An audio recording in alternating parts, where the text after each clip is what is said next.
I had a dream last night, technically this morning, and the lesson of this dream, the moral of the story, was boringly obvious. Don't spread yourself too thin. Don't overbook yourself.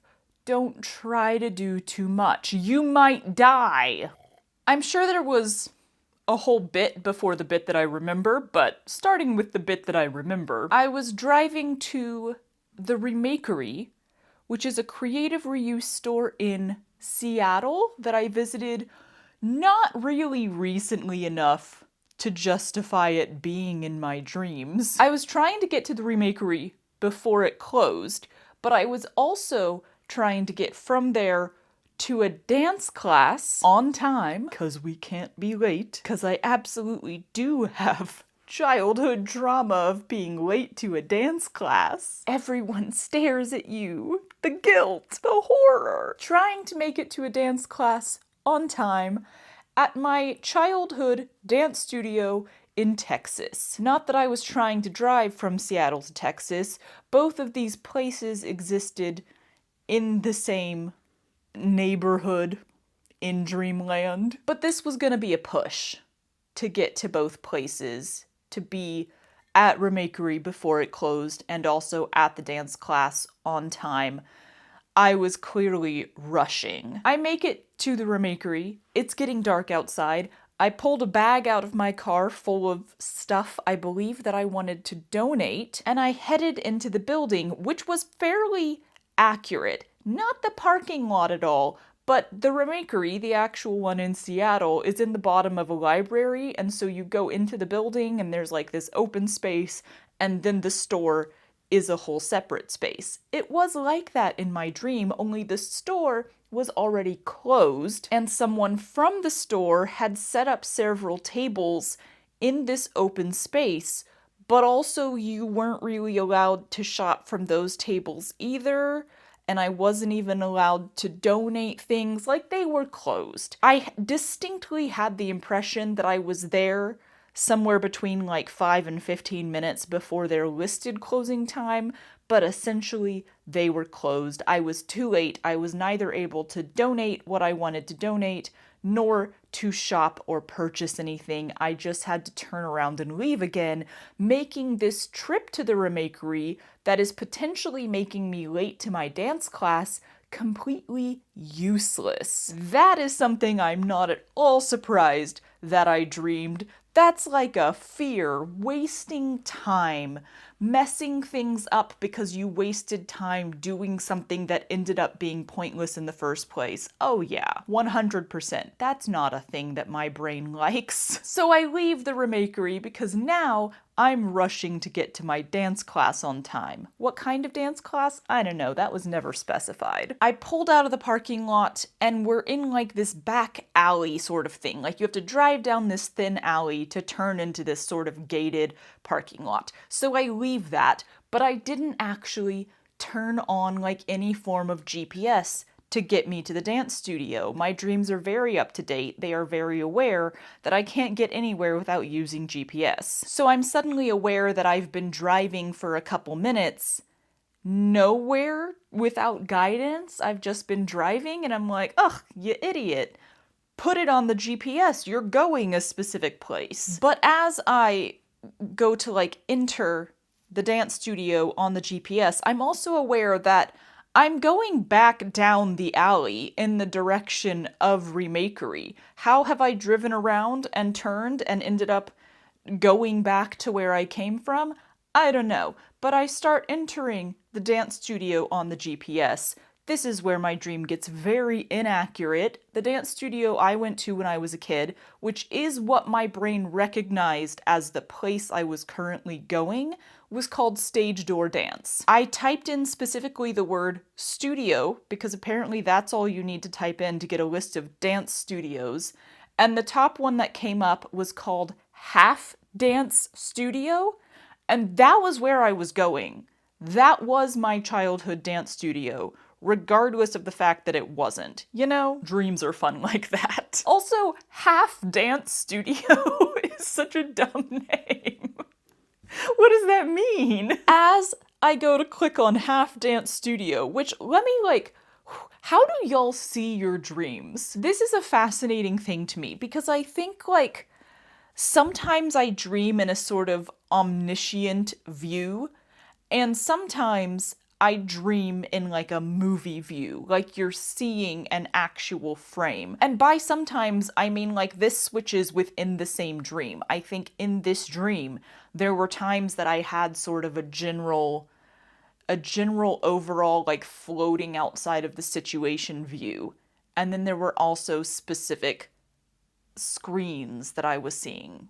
What would you call that? Framings? So in this instance, I was getting a close-up on the GPS because I remember seeing like the icon very clearly. As I went to tap on that icon, I looked up and realized again that I'm driving down this thin alleyway and there's this massive truck, just like a pickup truck, but the big kind, trying to pass me in the other direction. It's just kind of barely wide enough for these two things, a la like the roads in England. Again, something I have experience with that I think very clearly influenced this tiny moment of this dream. And as we're scraping past each other, bread and butter, I glanced out the side window of the car and realized that this alleyway was not butt up against a fence or buildings or anything like that, but rather a drop-off. Like the land just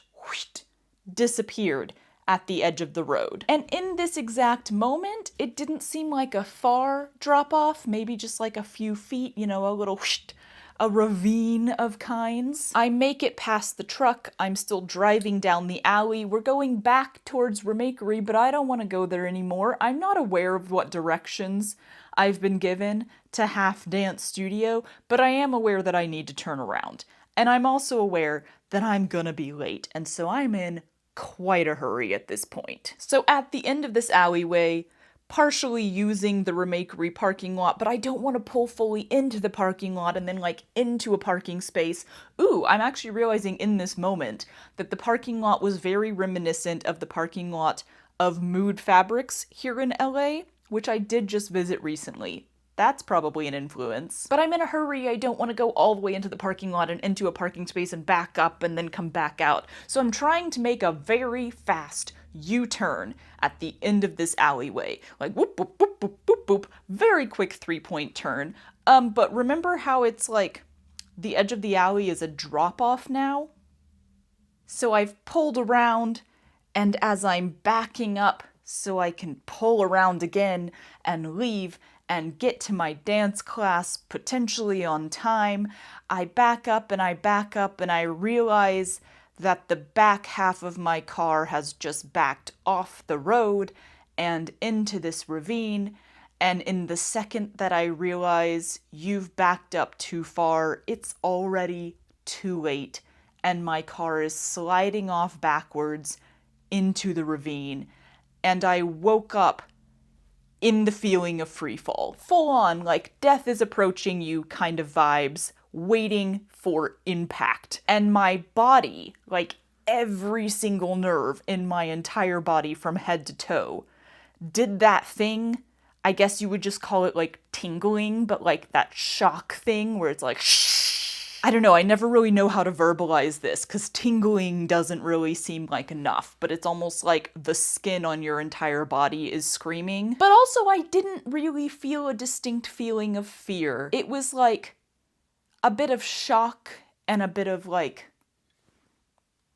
excitement, but it was also balanced with this just very clear recognition of like, oh, well, that happened. Pretty calm in that split second of impending doom between being asleep and waking up. So that was the dream. And again, pretty clear moral of the story here. Shouldn't have tried to do so much, you know?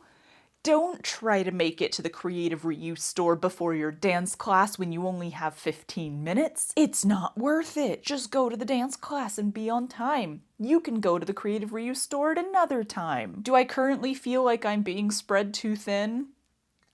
I don't know. Potentially this has something to do with the fact that I fell asleep thinking about the rest of this year and the odds of flying back and forth across the country while trying to teach classes and go to some events that I've signed up for.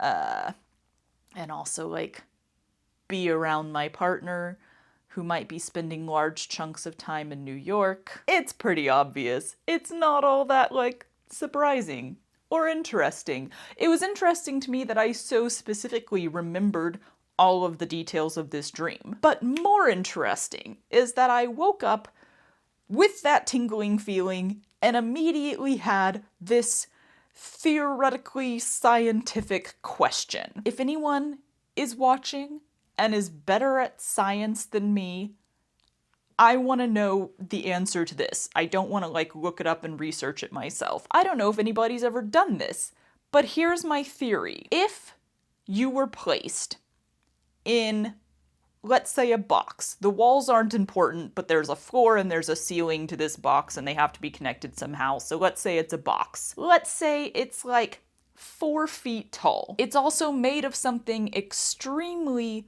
strong, apparently, for reasons. You're in this box. This box gets dropped from an extreme height. Is the box a car and the height being dropped off a ravine in your dream? Yes, obviously. I came to this theory for some reason. So you're in this box, it gets dropped from an extreme height. Let's say that you are able to hold on to the ceiling of this box as you are in free fall. Maybe there's handles on it to make that easier. And let's say for the theory of this, that this box is strong enough that the box itself will not be destroyed or rather even, like, messed up much by the impact of landing wherever it is going to land. You would be messed up if you landed there, but this box will not be. So you're holding on to the ceiling of this box as it falls. If it were to strike the ground and you struck the ground with it in the normal way, like, I think with free fall you would always be smacked up against the ceiling, but you're not holding on, so you hit the ground as well as the thing hitting the ground, and then you're dead. Yes? But in this scenario, you are able to hold on to the ceiling, and let's say, in theory, that you have the superhuman ability to let go of the ceiling at just the right time so that you are falling only the 4 feet that is the height of the box. Does this make sense? Am I explaining this well? Is this theoretically possible that you could fall this extreme height, but if you were able to disengage from the ceiling at just the right moment, which obviously isn't really possible in real life, but this is in theory, if you were able to disengage at just the right moment, then instead of you actually falling the full height that box just fell that would kill you, you are only falling the 4 feet that is the height of the box, because the box hits the ground and, like, at that exact same moment you let go and you only fall the 4 feet. Is this theoretically, scientifically, according to the laws of physics or whatever, possible? That, like, you could save yourself from being killed from the impact of a fall that far by letting go of the ceiling at just the right time? I have no idea. I have no background in science. I do not know the answer to this question at all, but I had that dream and I woke up from free falling my car into a ravine because I was late to my class at Half Dance Studio. I woke up immediately thinking, what if? And now I'm curious about the answer, but I'm not really curious enough to go look it up. So instead, I thought I would sit here and tell you about my dream and pose the question to the internet and, please discuss. Yeah, that's literally all. Bye!